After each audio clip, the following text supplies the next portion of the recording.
It's time for another personal histories video, and this time I'm going to talk about the TurboGrafx-16, a console with which I have a rather interesting relationship. And this video really was occasioned by the release of the Analogue Duo, and I'm going to get to my thoughts about that console towards the end of this video. I'm not going to do an extensive review because by this point all major outlets have discussed it and have kind of given you all of the technical details, but I just do want to share my experiences with it in the context of this discussion. So the TurboGrafx-16 for me was a console of excitement, disappointment, and belated appreciation. I was talking on my podcast a couple months ago that the TurboGrafx-16, when it came out, represented for me a deal that I made with my parents. I had the NES. I love the NES. Totally invested in the Nintendo Entertainment System. And my parents had a rule that you couldn't have, if you wanted the new toy, you had to donate or get rid of the old toy. And that kind of applied to video games. So once the hype around the 16-bit console started, I of course wanted one. And I expressed that desire to my parents. They said, well, fine, but we've spent all of this money on the Nintendo Entertainment System, and if you're upset that technology is moving on and you want to move on, well, you have to get rid of it. And we would like you to do something positive with it and donate it. So I donated it, including all of my games, boxes, controllers, pretty much anything that I had for the Nintendo. I donated it to a children's hospital that my parents were associated with. So, that's kind of a nice thing to do, but, it's also a gamble for a child. But I was willing to make the gamble because in my, however old I was at the time, 7, 8-year-old, 9-year-old mind, maybe a little bit older actually, I'm going to say maybe I was 10 at the time. But in my mind, I was like, okay, I have these choices. I have the Super Nintendo, I have the Sega Genesis, and I have the TurboGrafx-16. Which console should I go with? Which team should I join? And the logic was, in my 10-year-old mind, well, the Sega Genesis has 16-bit graphics. The Super Nintendo is super, and it also has 16-bit graphics, but the TurboGrafx-16 has 16-bit turbo graphics. I think I need to get those turbo graphics. And that was a thought process. So I had seen it in electronic stores in the Northeast, notably Babbage's, if anyone remembers Babbage's. And they had the kind of display there, and it looked cool, and it looked futuristic, and had those TurboGrafx, so that went on my Christmas list. And this was 91, by the way, I believe. Yeah, 1991. So I wasn't quite 10 years old at this point, but 1991, Christmas, and there it is, under the tree, TurboGrafx, Turbo Tap, 2 controllers, and I believe Legendary Axe and R-Type. And then, of course, the bundled game, which was Keith Courage in Alpha Zones. Now, I hadn't played it before, outside of, again, seeing it in those stores. I had read the magazines. I looked at the box. The kid is all excited on the box. So I'm ready for the TurboGrafx. I'm ready to go. My parents hook it up, and I put in Keith Courage in Alpha Zones. And my initial reaction was, what the hell did I just do? You know, you're coming from the NES, and at that time, Super Mario 3. That was the platformer of choice. That's what I had been playing. Yes, the Nintendo was getting a little old in the tooth by this point. I wanted to join the 16-bit generation, the next generation, and yet I'm playing this Keith Courage in Alpha Zones, and I'm just totally befuddled. What on earth am I playing? Did it look objectively better than most Nintendo platformers? I mean, as far as the size of the sprites and things like that, yes. But the gameplay was so poor. And then I put in R-Type. And R-Type, especially the version released here in the US, was, you know, the complete version. That was a good game, and it was a very solid arcade port. But as a child, I found it to be very difficult and very frustrating, and I couldn't get past the first or maybe the second level, you know, at my skill point at that time. So then I put in Legendary Axe. Again, Legendary Axe, noted to be one of the better games on the system. And at that time, was like, well, what license is this? What kind of character is this? I didn't really care for it as well, but you know, this was the choice that I made, and I stuck with those games for quite a bit. Now, over the years that I had the console, I did get other games that I really enjoyed, notably the Bomberman series. I had Bomberman, the original Bomberman game, and Bomberman 93. I had the Bonk games, and I had Dungeon Explorer. And these would be kind of the games that, you know, I really enjoyed, the games with which I had the best memories. And I'll talk about them a little bit later. But there were other disappointments, notably the TV sports series. I'm a big sports fan to this day. I was back then.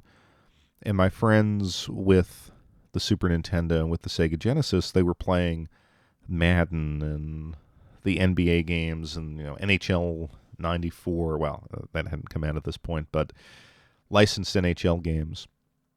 And I wanted that. I thought, like, okay, let's get some on the TurboGrafx.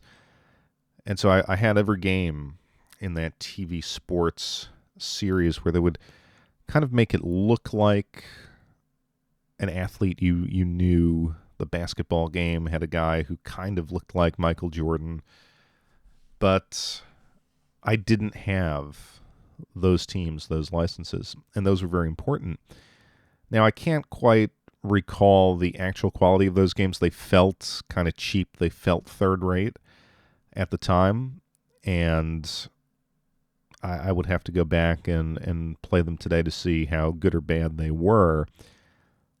But that was a disappointment, and it gets to some of the reasons why the TurboGrafx-16 failed, and you can read, and I'll actually give some book recommendations as well in this video. You can kind of read very good histories of the business model that NEC and Hudson Soft had in the United States and why it failed. So I'm not going to go through everything, you know, regarding the business behind the TurboGrafx, but from my own sort of personal perspective, why did it fail?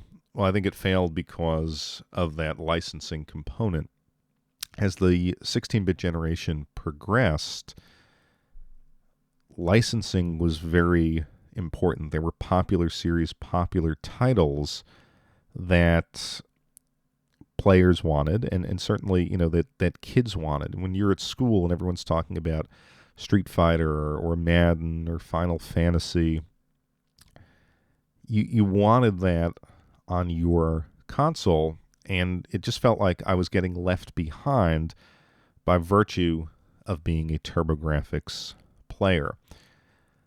There was a documentary done by G4 TV. This was maybe 15, 20 years ago, where they kind of went through the history of each console, and they were interviewing people with the TurboGrafx. And I can't remember if this was somebody with NEC America or Midway, but the story was that the people behind Mortal Kombat came to NEC America and said, hey, would you like to license Mortal Kombat for the TurboGrafx-16? And the documentary, at least as I remember it, made it seem like NEC was the first company that they approached, and people at NEC America were excited, and they brought it to their bosses in Japan and said, we've got this great opportunity. This is exactly what American audiences will want.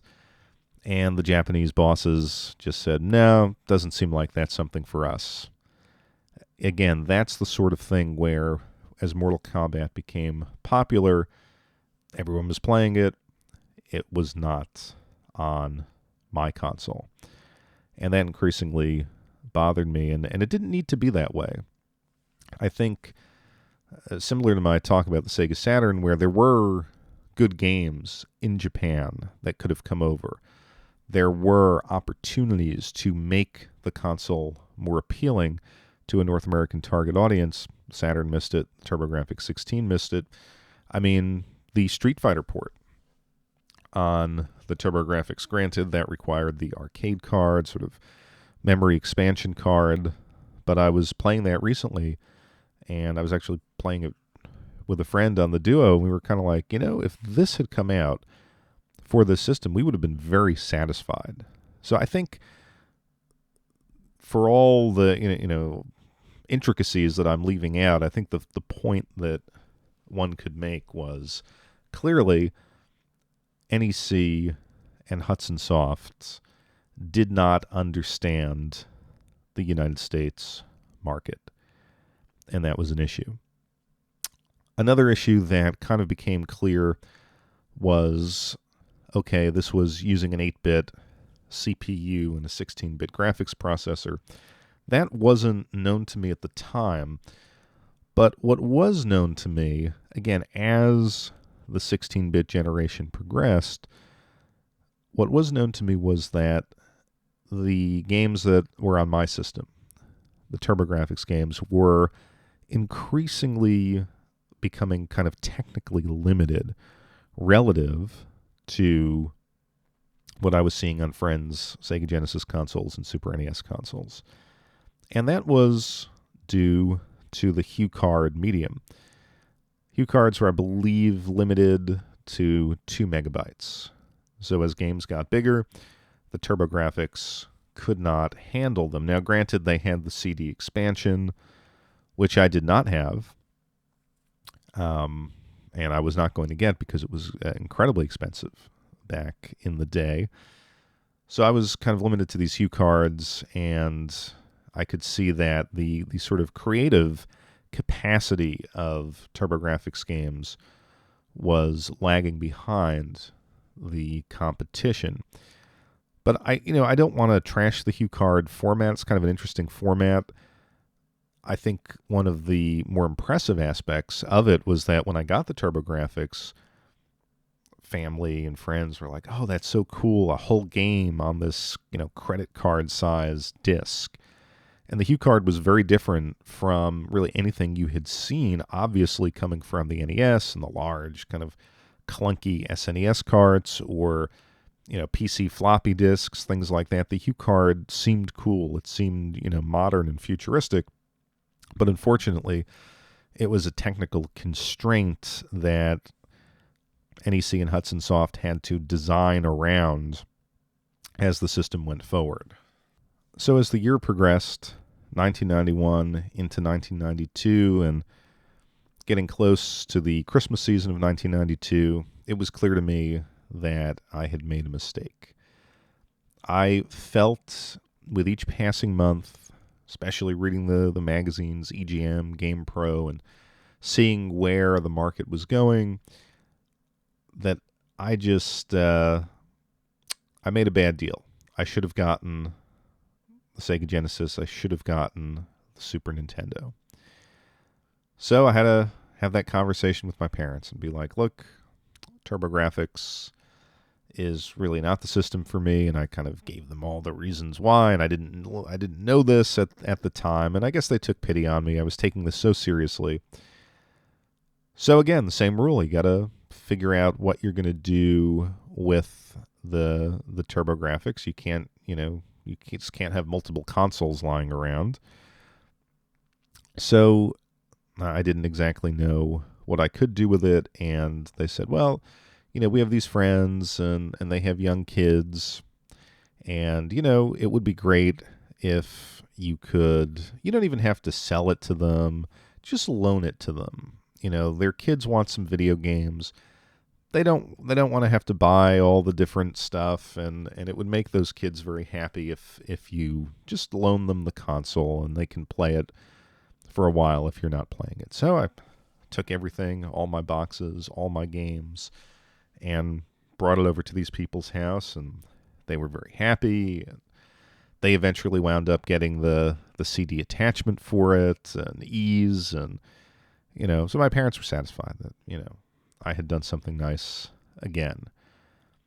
Well, again, I had a decision to make: Super Nintendo or Sega, and I really wanted the Super Nintendo. My parents, I've talked about this in my SNES versus Genesis personal history video. My parents were kind of angry that the NES and Super NES didn't have, compatibility with each other.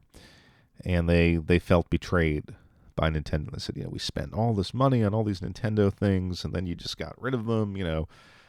We would prefer it if, we'll get you the Sega, but the Super Nintendo is just not going to happen because we can't trust this company, Nintendo. So I wasn't going to argue. I wanted the Super Nintendo, but hey, Sega, I'll take it. And that was the end of my time with the TurboGrafx-16. Now, when I got my Genesis, I felt relieved. I felt like, you know what?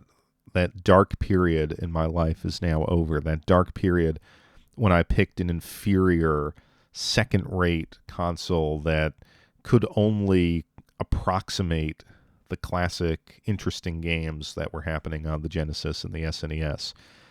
And I never gave it much thought until I got a little bit older, the internet era, the retro gaming, YouTube era, and I learned that, the TurboGrafx-16 was actually the PC Engine in Japan, and in Japan it was very successful. I had read that in the magazines, but it didn't register like when you're in the impassioned heat of this three-way console war and you're on the losing side, you're not really paying a ton of attention to that stuff. But in its guise as the PC Engine, I think this is where the console becomes very, very interesting. And I've always seen it, the more that I learned about it, and I started importing the Japanese versions of certain games and Super CD-ROM games and things like that with the advent of something called Magic Engine in I think the mid-2000s. There was a pretty good piece of emulation software. This was before RetroArch and stuff like that. It was called Magic Engine. It was a PC program. You had to pay for it, and it could emulate pretty much everything that had to do with the TurboGrafx. And one of the cool things was that you could actually just pop in original software into your CD-ROM drive, and it would just play it. So I started importing these games. And at the time I was doing mostly Mahjong games, and because that was the point where I was learning about Mahjong. But I actually repurchased some US games, including Ease, books 1 and 2 for the TurboGrafx, and I was having a ball. And of course, just emulating all of the HuCard games that I didn't have and that I couldn't afford. And I started really appreciating what the TurboGrafx-16 represented. And to me, and I think I could make an argument generally, but I'll just say, in my opinion, This was a console that came out, right at the end of that 80s Japanese bubble period where Japan was, the world leader in electronics, in innovation, and in video games. And I think as the PC Engine went through its stages of development from strictly a HuCard-based console to a CD-based console, that the range of titles and the types of games you can play are very clearly a reflection of Japanese visual culture, both as far as games go, but also the anime connection, the visual novel connection. This was a console that was reflecting a very interesting time in Japanese culture and responding to that and giving players something that you couldn't really find, certainly not on any Nintendo console. Sega with the Sega CD did it to an extent, but this was kind of the otaku console, if you want to call it that. That might be an oversimplification, but a console that could represent the breadth of Japanese visual culture. And as such, I think a lot of the import side of TurboGrafx and PC Engine is unique because I think these games, when you get them, when you play them, are artifacts of that time and artifacts of a very exciting time when I talked about this on the podcast and in other videos, where I had that feeling that what came from Japan was new and unique and authentic in a way that Western-produced games were not. Now, all of that sort of rich cultural heritage that the PC Engine represented, of course, only trickled through to the TurboGrafx, so there was no way at the time when I had it that I could have experienced that myself or kind of had the perspective to appreciate what did get here, the shoot-'em-up games and the conversions of popular Japanese titles. But going back, I thought that that kind of going through the catalog of PC Engine HuCard games and then getting into the CD game collecting, I really developed an appreciation for this console that I didn't have. So as I always do in the personal history videos, I want to go through some games, and I'll talk about some games that I had back in the day and that were my favorites and some of the highlights for the console. And then I will talk about a couple of the games that I imported specifically for the Analogue Duo, because I had got my pre-order in May, and then really from May until the end of December, I was kind of actively searching for PC Engine games that either I had as TurboGrafx-16 games back in the day, or that were just interesting and priced in a way that was still affordable. And of course, that's one thing that I haven't discussed up to this point, is that if you want North American TurboGrafx-16 games today, they're among the most expensive games on the retro collecting market. So most of the U.S. games are beyond what I could pay for. So that's why I was focused on importing. So I talked about Keith Courage and R-Type and things like that.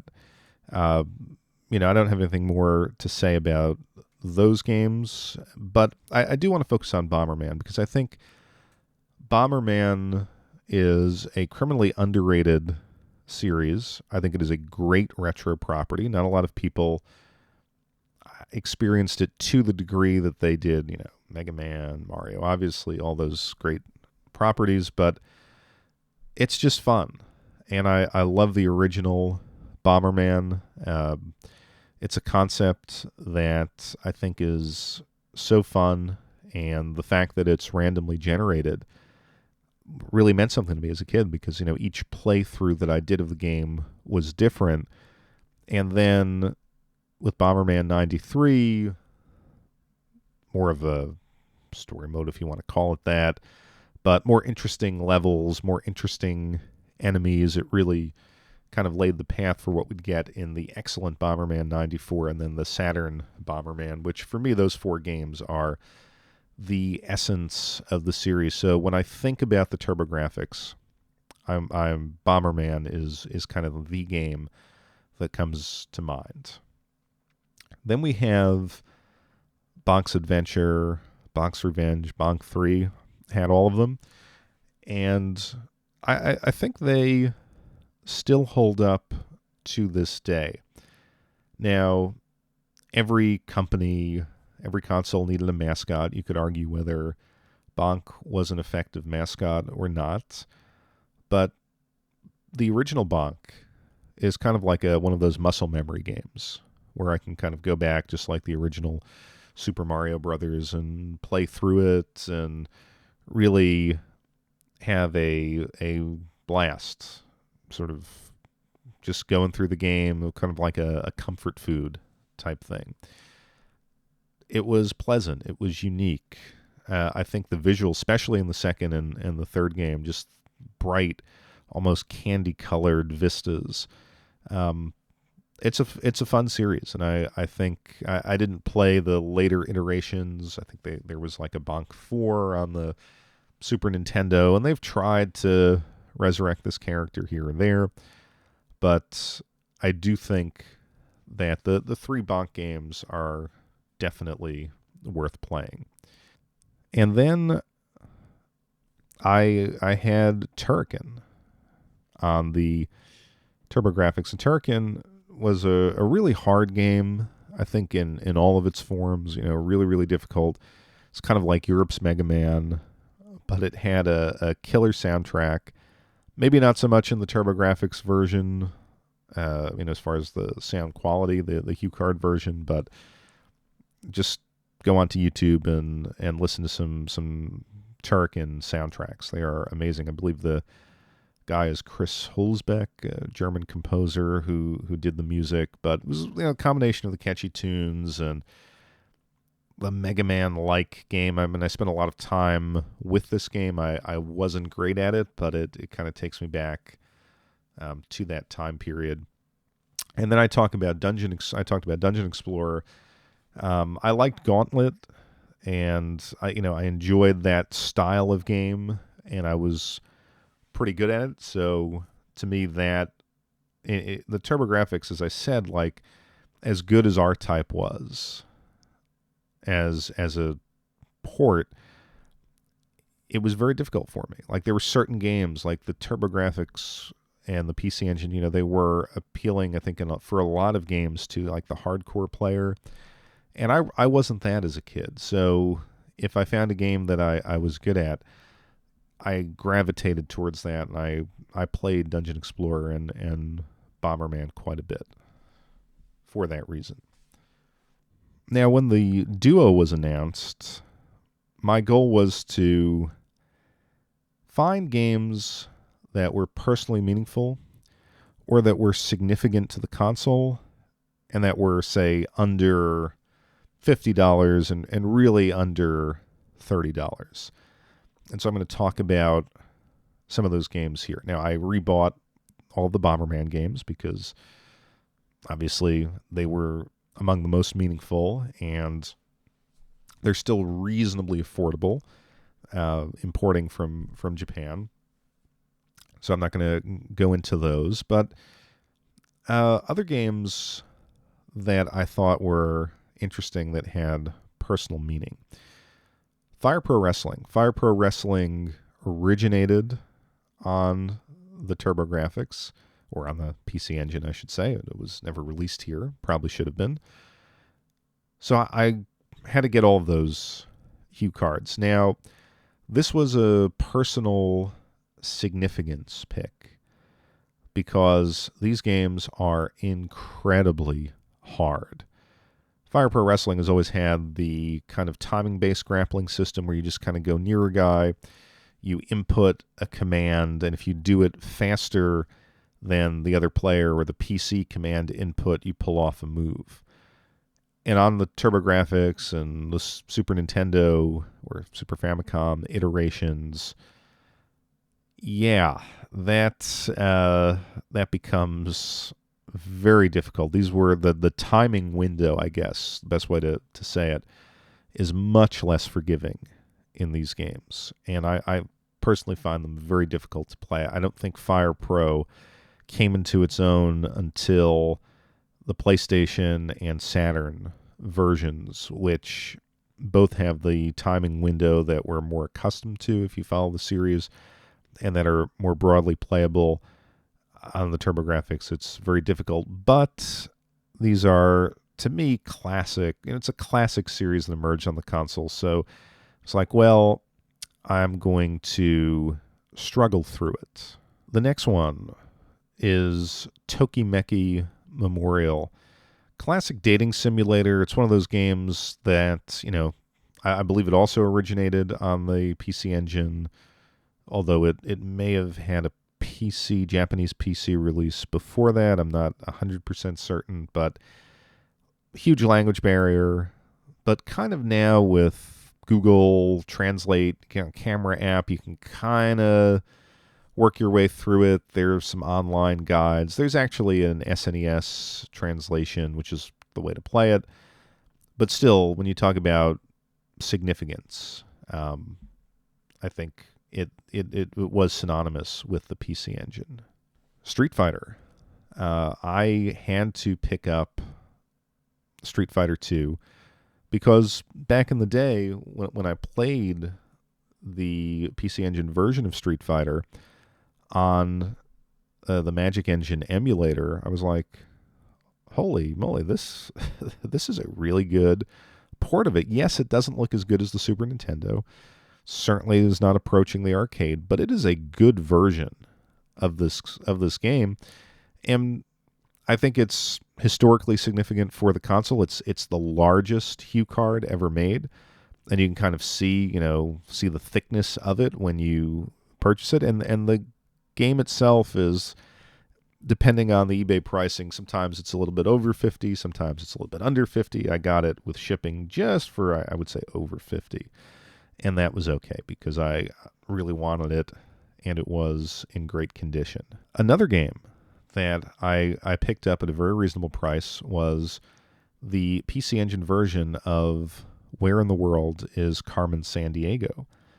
Carmen Sandiego was one of the first PC games that I've ever played. It was one of the first pieces of edutainment software that I played. A lot of people who were in their, let's say, mid to late 30s to mid to late 40s remember Oregon Trail as being the kind of learning game that they grew up with. For me, it was Carmen Sandiego. Played it in school, played it at a friend's house, and the PC Engine version of the game has an full English option. So it is just that computer game that I remember played on the TurboGrafx, and in that sense, it's very unique. Then, sticking with wrestling games, I picked up Taito's Champion Wrestler, which is I'm going to guess, an early version of the WWF WrestleFest games that Taito put out, particularly the first one, not probably the one that we all remember with, the really big sprites, the one with the slightly smaller sprites. But this is a Japanese version of that with kind of rip-off wrestlers from the heyday of Japanese wrestling in the late 80s and early 90s. But again, it's one of those things, I got it for under $50, and I had a lot of good times with that original arcade game, the WWF version, here in the States, so I picked that up. And then Final Lap Twin, which is a Formula One racing game, but it also has kind of like a JRPG built into it, where you're challenging various players, upgrading your car. So I always thought that was unique, And a couple of games did that. There was a golf game, there was a tennis game. These are like early versions of something like Golf Story today. But I thought that was a unique genre, sports and JRPG, and I wanted one of those types of games, and this Final Lap Twin is not bad. The racing, to the degree that style, that outrun style of racing is still playable, the Final Lap Twin is not a bad game. I mean, it actually feels pretty good, controls pretty good. So the JRPG element has a bit of a language barrier, but you can kind of figure it out. So then, of course, I had to get some Mahjong games, and I have a lot of Mahjong games for the PC Engine, but the two that I didn't have would be Mahjong Clinic Special and YY Mahjong, the latter being a Hue card game, and the former a, adult-ish type of CD-based game where you get if you beat your opponent, you get a little video presentation. So I just wanted to complete my collection. The Hue card version is pretty good. It's like a good, competitive, solid Mahjong game. And basically the Mahjong Special is like Super Real Mahjong, except it has very shrill audio, which is somewhat of an issue. And it also requires the 6-button controller, which I thought was odd. And I didn't realize I was struggling to play it with the two Hue, turbo pads or whatever they're called, controllers that, well, I guess it didn't come with the Analogue Duo, but that I bought in anticipation of getting the Analogue Duo. So I couldn't figure out why I was losing so badly, and then I had to switch those controllers out.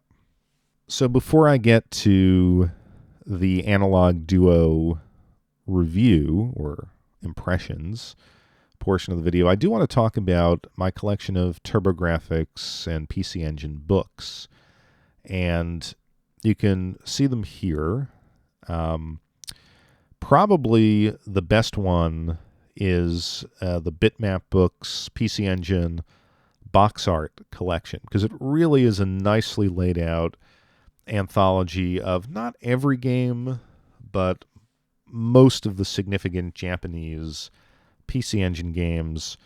And the box art discussion is actually interesting because a lot of the artists who were doing the box art for the PC Engine were noted kind of manga artists, and they kind of give you the background on that. You could really see, the write-ups of the games are good, and you can really see kind of the progression of the software. It's in alphabetical order, but they talk about, dates and why each game was interesting or innovative. So, very, very good. Very, very good book. Then I have the sort of two Japanese books. One was kind of a smaller release that came out, 7-8 years ago. Have a review on my channel. It's kind of like a little handbook to the PC Engine. It was good for the time because it was one of the firsts that I found, but it's not sort of the best of this a lot. Then you have the larger Japanese Perfect Catalog, PC Engine Perfect Catalog. These are by, I think, Gmook Books. And if you've never purchased a Perfect Catalog, I do recommend it, because obviously there's a language barrier, but it's chronologically organized. It goes year by year. You could see the whole release schedule, which is really interesting. It has every single game. Unlike the Bitmap Books games, it goes through really obscure hardware, accessories, and things like that, of which there are many for the PC Engine. So I think this is a good book to have if you can find it or import it for, let's say, under $30. You can order these from Amazon Japan if they're in stock. And then I have this PC Engine anthology. This was a Christmas gift. I believe it's for sale on Amazon. And this is an interesting one. It's put together by a number of French writers.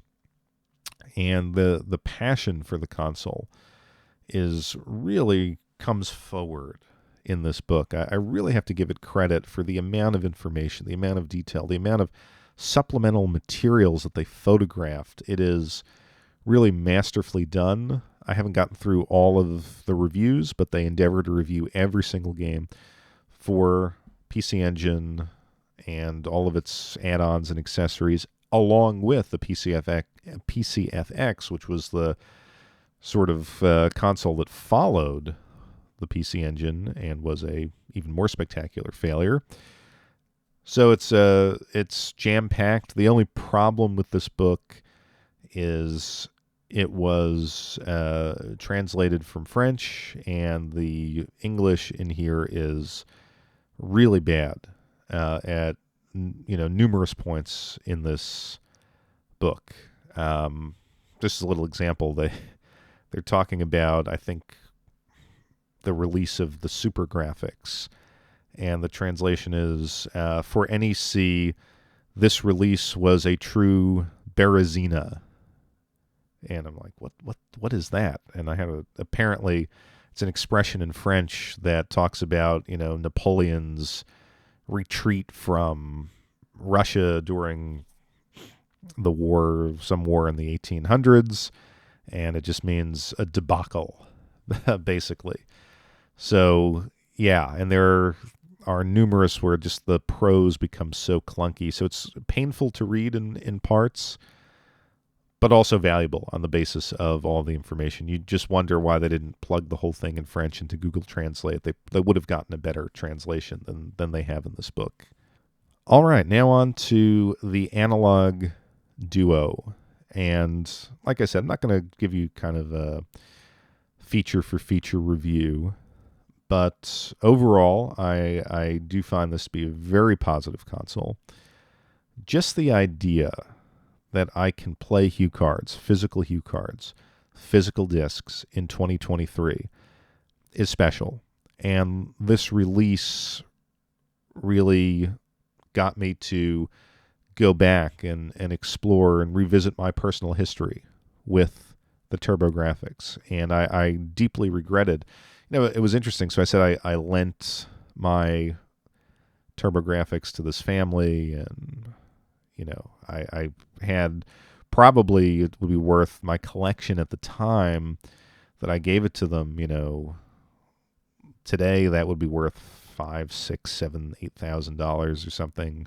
But even beyond that, I mean, just to have a working TurboGrafx was really a great thing before the release of the Duo, because the hardware had become so expensive. And I've toyed with getting a Duo R, but I never did. So the idea that for, I think, $249 I paid with $300 with shipping, that's a pretty good deal to get a pristine new piece of hardware that plays these games. So I was really thrilled with the Duo. It's a little bit light, like it doesn't feel like a super premium piece of hardware. And I always thought Analogue, like when I saw some of the other consoles they made, like these were, really thick pieces of metal and plastic. This doesn't have that feel, but I'll take it. A couple of complaints would be that the controllers that they're marketing with it, these 8-bit do PC Engine controllers, very cheap feeling, honestly, and very imprecise D-pad. I actually found myself, initially I moved on. I found 8-bit do SN30 Pro, which was the SNES controller with the analog sticks. So that was better. I then got the M30 8-bit do, which is the Sega Genesis style controller, also wireless, 2.4 gigahertz wireless, and better than the PC Engine wireless controllers, but still not great feeling. So then I paired it with the Wii U Pro controller, which was a little bit better.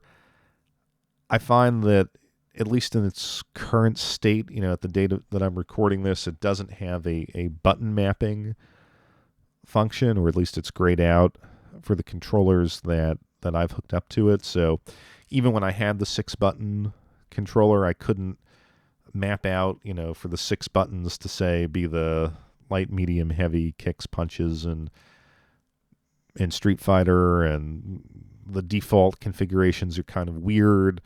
The Nintendo controllers, the 1 and 2 buttons are swapped, so it would just be nice if they let us assign buttons at some point in the future, and it would be great if they released like an 8-bit DOE, high-quality 6-button pad like the original 6-button PC Engine controllers.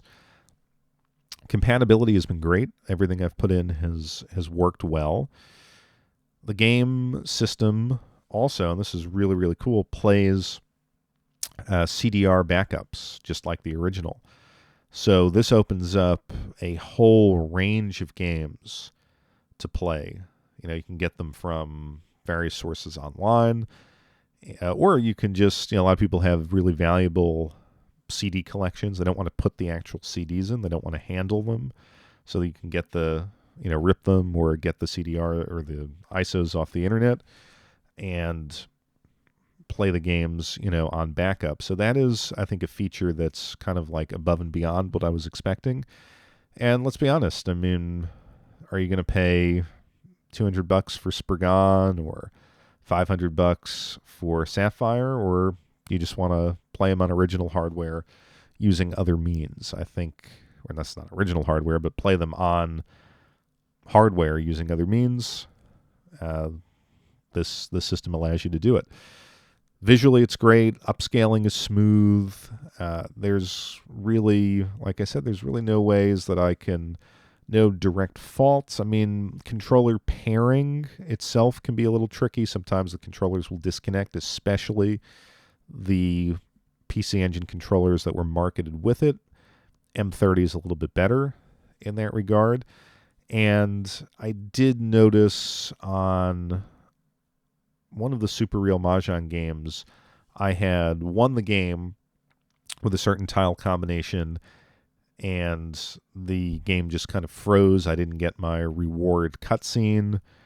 I might be the only person to have found that fault, so I don't think the customer base is playing through, all the Mahjong games and will encounter with this particular bug. So, I mean, I don't really think that's super relevant, but it was a minor issue.